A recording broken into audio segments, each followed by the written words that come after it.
The invitation was a whisper of cardstock, cream and gold, impossibly elegant and utterly terrifying. Corinne held it like a primed explosive. The name on the envelope was hers, but the world it beckoned her into was not. It had been 5 years since she had inhabited that world, 5 years since its gravitational pull had almost torn her apart. The wedding of Minjun, the sister of the man she once loved, was not an event. It was a summons. She chose her dress with the precision of a soldier choosing armor, a deep sapphire silk that fell in a clean, severe line to her ankles. It was beautiful, but it was not loud. It was designed to glide through rooms, not to command them. It was a miscalculation. In this world, subtlety was mistaken for weakness, and she was about to walk into a coliseum where the lions were dressed in couture and starved for drama. The estate sprawled across the hills of a private California canyon, a monument to the kind of wealth that doesn't just buy privacy, but manufactures its own silence. As her car approached the gate, a man in a black suit with an earpiece stepped forward, holding up a hand. He was polite, but his eyes were chips of obsidian. "Invitation, please," he said, his voice a flatline. Corinne passed the card through the window.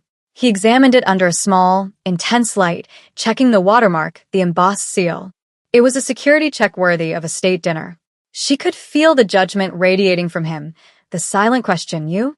He looked from the impossibly expensive invitation to her face, a black woman alone in a modest sedan, and the cognitive dissonance was a palpable thing in the air between them. He finally nodded, his expression unreadable, and waved her through. The hostility had begun before she even parked her car. The ceremony was being held in the Rose Garden, a breathtaking amphitheater of manicured nature overlooking the Pacific. Guests mingled on the lawn, champagne flutes in hand, their laughter like the tinkling of expensive, brittle glass. As Corinne stepped from the stone pathway onto the grass, a hush seemed to follow her. It wasn't overt. It was a subtle shift in atmospheric pressure, the way the air changes before a storm. Conversations didn't stop, but they lowered in pitch. Heads didn't whip around, but they turned slowly, eyes lingering on her before flicking away. It was a masterclass in social exclusion, 100 tiny cuts delivered with perfect smiles.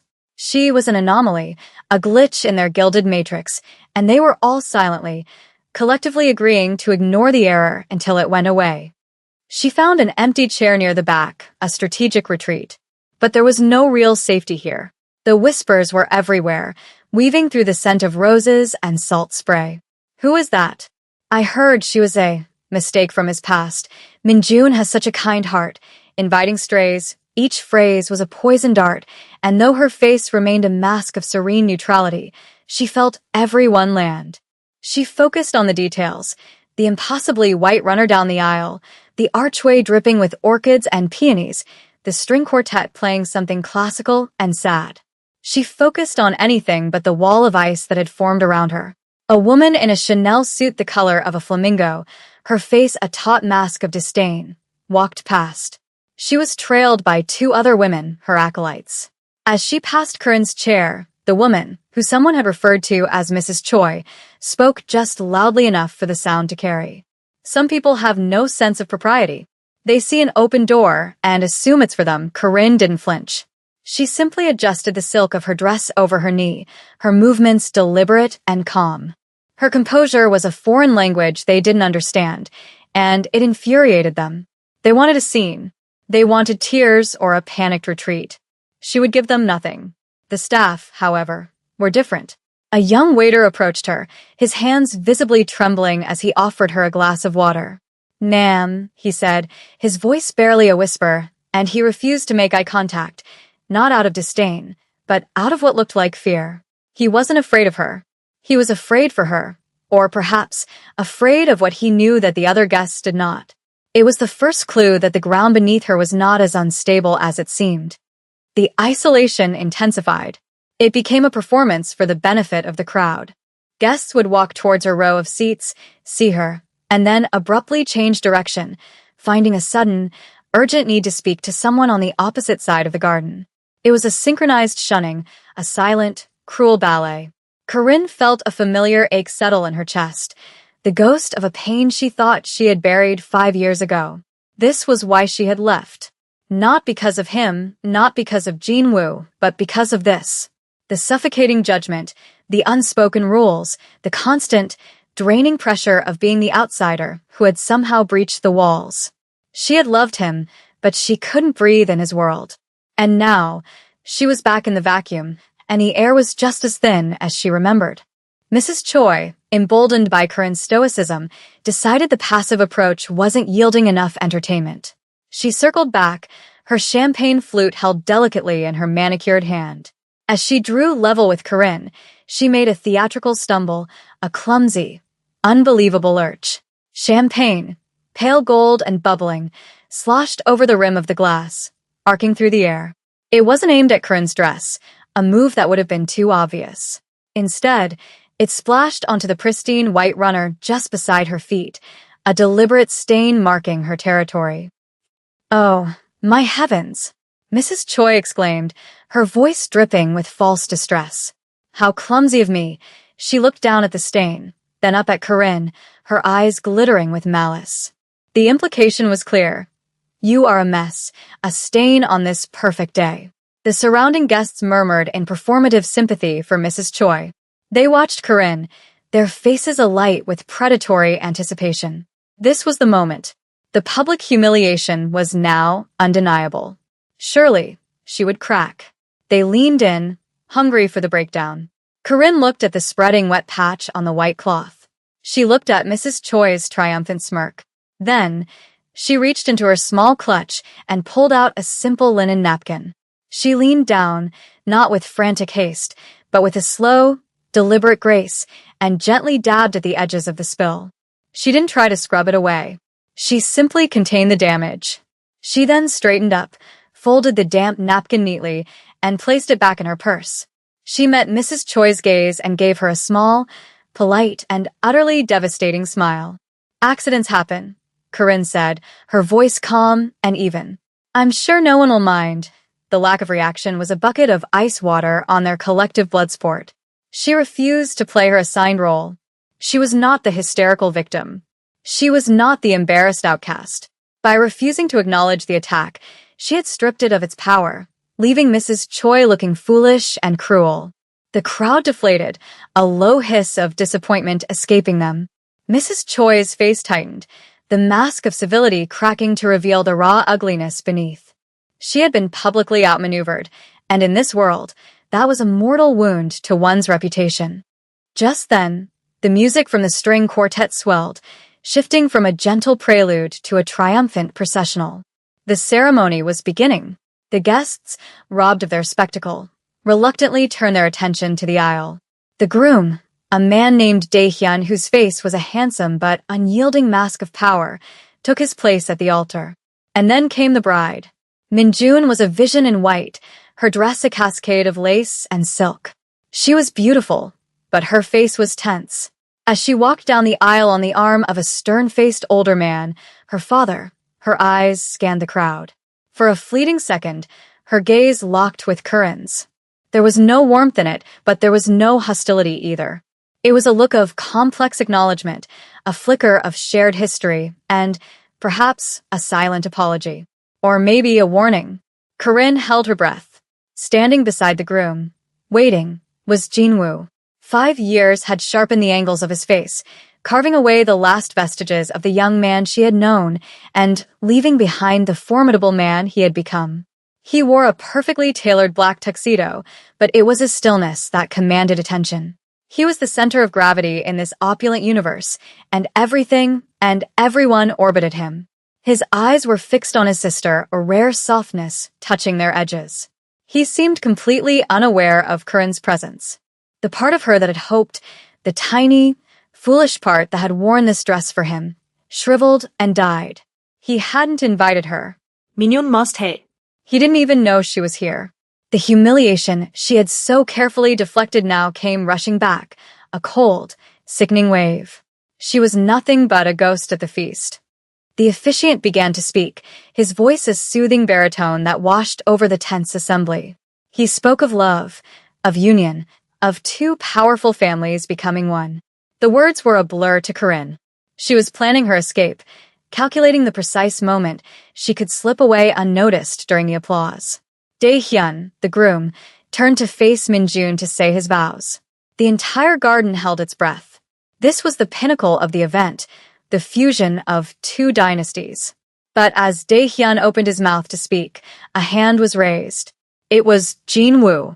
He didn't say a word, just lifted his hand, palm out, in a gesture of unmistakable command. The officiant's voice trailed off into silence. Dae-hyun closed his mouth, his expression unreadable. The string quartet, mid-bow, faltered into a discordant scrape before falling silent. Every single eye in the garden swiveled to Jin-woo. What was happening? Was there an objection? A security threat? The air crackled with confusion and alarm. Mrs. Choi looked positively gleeful, sensing a new, even more delicious drama about to unfold. Jin-woo took a single step away from the altar, breaking the sacred symmetry of the wedding party. He turned, not towards the officiant or his family, but towards the sea of stunned faces. His gaze, which had been soft for his sister, was now hard, sweeping across the rows of guests like a searchlight. It was a look of assessment, of judgment. And then it stopped. It stopped directly on Corinne. For the first time in 5 years, Jin-woo looked at her. And in that look, she saw everything. Regret, longing, and a terrifying, unshakable resolve. The world narrowed to the space between them. The 100 other people, the orchids, the ocean, it all dissolved into an irrelevant blur. He started walking. His steps were measured, silent on the white runner. He walked past the front row, past his own father, who watched with a stony expression. He walked past Mrs. Choi, who was now beginning to look less gleeful and more unnerved. He didn't look at any of them. His eyes were locked on Corinne, an invisible tether pulling him forward. The crowd was a statue garden of slack-jawed disbelief. They had spent the last hour treating this woman like a piece of dirt on a shoe, and now the most powerful man in their circle was walking towards her as if she were the only person in the world. The power dynamic was not just shifting. It was cracking, the tectonic plates of their social order groaning under an immense, unexpected pressure. Corinne's heart was a frantic drum against her ribs. She couldn't breathe. Was he going to have her thrown out? Was this the final, ultimate humiliation, to be personally ejected by him in front of everyone? Her carefully constructed composure began to crumble. She felt her hands begin to shake.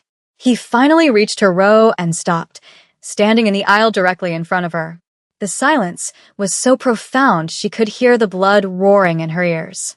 He was so close she could see the flecks of gold in his dark eyes, could smell the faint, familiar scent of sandalwood and clean linen that she thought she'd forgotten. He looked down at her, his expression softening from its hard resolve into something achingly tender. "Corinne," he said. "Her name." He said her name, and the sound of it, spoken in his deep voice, echoed in the unnatural quiet. It wasn't an accusation. It was a prayer. A wave of murmurs rippled through the crowd. He knew her. He knew her name. And then he did something that shattered their reality completely. Kim Jin-woo, the feared and respected head of his organization, a man who bowed to no one, slowly, deliberately, went down on one knee in the grass before her. A collective gasp, sharp and unified, swept through the garden. Mrs. Choi's hand flew to her mouth, her eyes wide with horrified understanding. This was not an eviction. This was an enthronement. Jin-woo ignored the chaos he had unleashed. He looked up at Corinne, his gaze unwavering. 5 years, he said, his voice low but carrying with perfect clarity. For 5 years, I have lived with one regret. Letting you walk away. I told myself it was for your own good, to protect you from this world. I told myself I was being noble. He shook his head, a small, self-deprecating motion. It was a lie. It was cowardice. I was afraid I wasn't strong enough to protect you and to love you at the same time. I spent 5 years becoming strong enough. Strong enough that no one. His eyes flickered for a nanosecond towards Mrs. Choi, a glance as sharp and as cold as a shard of glass, would ever dare to make you feel unwelcome in my world again. From the inner pocket of his tuxedo, he pulled a small, dark blue velvet box. It was worn at the edges, a testament to how long it had been carried. The crowd seemed to shrink in on itself, the guests physically recoiling as if from a bright light. This was impossible. This was a nightmare. This was a coup. He opened the box. Inside, nestled on a bed of black silk, was a ring. It was not a delicate engagement ring. It was a statement. A flawless, emerald-cut diamond, easily 10 carats, flanked by two smaller but equally perfect sapphires, the exact shade of Corinne's dress. It was a weapon, a crown, a promise, all in one. My sister's wedding today was a beautiful event, Jinwoo continued, his voice resonating with absolute authority. But it was also a trap. I knew you'd come for her. Minjun sent the invitation, but I wrote the words. I have been waiting for this day. For you, he held the ring up. I'm not asking you to be my girlfriend, Corinne. I'm not asking you to date me. I am done with half measures and lost time. I'm asking you to be my wife. To be the queen of this family, with all the power and protection that comes with it. I'm asking you to marry me. Right here. Right now, he paused, his eyes searching hers. Say yes, and I will spend the rest of my life proving that this is the only world you will ever need. Time seemed to warp and stretch. For Corinne, the shocked faces of the guests, the half-married couple at the altar, the entire opulent scene, it all faded into white noise. There was only Jinwoo, kneeling before her, offering her not just a ring, but a kingdom. He was offering her the one thing she'd never had in his world, absolute, unquestionable power. The power to never be invisible again. Tears she had refused to shed under their scorn now welled in her eyes, but they were not tears of pain. They were tears of overwhelming, heart-stopping relief. The love she had buried under 5 years of scar tissue was still there, beating and alive. Yes, she whispered, her voice thick with emotion. Then, louder, clearer, for everyone to hear. Yes, a slow smile spread across Jinwoo's face, a genuine, breathtaking smile that transformed his severe features into the face of the man she remembered. He took the ring from the box and slid it onto her finger. It was a perfect fit. The weight of it was immense, a tangible anchor in a world that had just been turned upside down. He stood, pulling her gently to her feet. He framed her face with his hands, his thumbs brushing away her tears. I've got you, he murmured, for her ears only. I'll never let you go again, and then he kissed her. It wasn't a tentative, questioning kiss. It was a kiss of certainty, of possession, a public sealing of a new covenant in front of 100 stunned witnesses. The kiss broke the spell. The world came rushing back in a cacophony of sound and motion. The bride, Minjun, began to applaud, a wide, genuine grin on her face. Her new husband, Daehyun, joined in, a look of wry respect in his eyes. He had clearly been in on the plan. The staff, the waiters and planners who had watched Corinne with such fear, were now beaming. Their applause was the loudest of all. The guests, however, were a different story. Their shock curdled into panic. The power structure of their universe had been violently rewritten in the span of 5 minutes. The woman they had snubbed, insulted, and tried to humiliate was now, by all appearances, their new matriarch. The looks of terror were almost comical. People who had turned their backs on her were now desperately trying to catch her eye, to offer a fawning, pathetic smile of congratulations. They were tripping over themselves to show their allegiance, their faces masks of strained adoration. Mrs. Choi looked like she had seen a ghost. Her face was ashen, her perfect flamingo suit suddenly looking garish and cheap. Her social world had just been incinerated, and she was standing at ground zero. Jinwoo ended the kiss, but kept Corinne tucked securely at his side, his arm a steel band around her waist.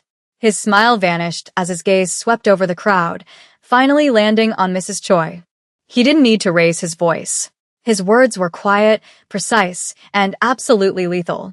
Mrs. Choi, he said, the name dropping like a stone into a frozen pond. I believe your husband's shipping logistics are handled by our West Coast subsidiary. A very delicate arrangement. He let the sentence hang in the air. I've always found that respect is the most important lubricant for good business. Disrespect, on the other hand, causes friction. It can grind things to a halt. Permanently, he didn't need to say more. He had just signed the social and financial death warrant of the Choi family with a single, veiled threat. Mrs. Choi swayed on her feet, her face a mask of pure terror. She opened her mouth, but no sound came out. Jin-woo turned his back on her, a final, dismissive gesture. He faced the officiant, who was looking on with a bewildered but professional calm. "Apologies for the interruption," Jin-woo said, his voice now laced with a wry charm. "My sister's ceremony was lovely, but it appears we have a scheduling conflict. We will be needing your services for a second time today." He looked at Minjun and Daehyun. "If you don't mind sharing the spotlight?" Minjun laughed, a bright, happy sound. "Brother, I've been waiting 5 years for this. The spotlight is all yours." She came over and hugged Corinne tightly. "Welcome to the family," she whispered. For real this time, the rest of the day was a surreal blur. While Minjun and Daehyun quickly and happily completed their vows, a small army of staff descended. With a quiet, terrifying efficiency that defined Jin-woo's organization, a second wedding was being prepared. A simple, elegant white dress was produced for Corinne, seemingly out of thin air. A bouquet of sapphire blue hydrangeas was assembled. Legal documents appeared on a silver platter, needing only signatures. Less than an hour after Jin-woo had proposed, Corinne found herself standing beside him at the same floral archway. The guests remained, now prisoners of etiquette, forced to watch the coronation of the woman they had tried to destroy. Their applause this time was thunderous, bordering on frantic, each clap a desperate plea for forgiveness. As the officiant pronounced them husband and wife, Jin-woo turned to her. He didn't kiss her immediately. He just looked at her, his eyes full of a deep, profound love that washed away all the hurt, all the years of loneliness. "You are safe now," he said. "You are home." This kiss was different from the first. It was not a declaration of power for the crowd. It was a quiet promise, meant only for the two of them. It was gentle and deep, a confirmation of a love that had survived time, distance, and the cruelty of a world that didn't understand it. As they walked back down the aisle, hand in hand, the crowd parted for them, an instinctive, deferential movement. Corinne walked with her head held high, the weight of the ring on her finger a comforting reality, the strength of her husband's hand in hers an unbreakable shield. She was no longer an outsider. She was the center. She had walked into the garden as a ghost, but she was leaving it as a queen. The sun was beginning to set, casting long shadows across the lawn, painting the sky in hues of orange and purple. It was the end of a perfect day and the beginning of an impossible, beautiful life.